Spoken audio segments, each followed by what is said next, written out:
çarpa çarpana sır tuttum. Ağlaya ağlaya yüzüm tuttum. Ben o duvarlara çarpa çarpana sır tuttum. Ağlaya ağlaya yüzüm tuttum. Deli bir nefes alır gibi batıyoruz, yükümüz ağır. Yeni bir söz söylemek için ölmek mi gerekir?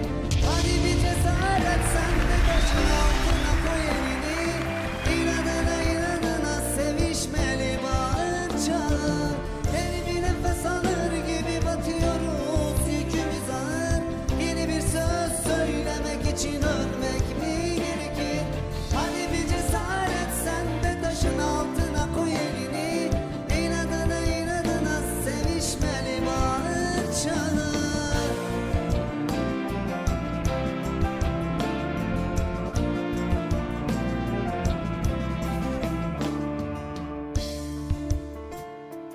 Seninle bir daha aynı yolda yürümem. Seninle yürüyemiyorum da tuzaklarım var. Bir daha asla dokunmam tenine. Senin teninden önce duvarlarım var. Ben o duvarlara çarpa çarpana sır tuttum. Ağlaya ağlaya yüzüm tuttum. Ben o duvarlara çarpa çarpana sır tuttum. Ağlaya ağlaya yüzüm tuttum. Deri bir nefes alır gibi batıyoruz, yükümüz ağır. Yeni bir söz söylemek için ölmek mi gerekir? Hadi bir cesaret, sen de taşın altına koy elini. İnadına inadına sevişmeli bağır çağır. Deri bir nefes alır gibi batıyoruz, yükümüz ağır. Yeni bir söz söylemek için dönmek mi gerekir? Hadi bir cesaret, sen de taşın altına koy elini.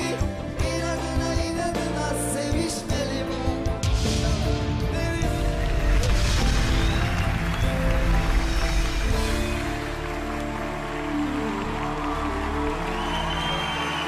Buraya gelmeden önce de hep düşünüyordum. Hani kimi seçeyim, kim döner. En son döndüler. Tamam mı? Ben de Fuat abi yok. Mazhar'la Özkan abi diyorum ben. Mazhar Özkan diyor Ersin. Biz abi yaptın. Ne yaptın ya? Vay anasını. Çok güzel. Harika. Başarılar.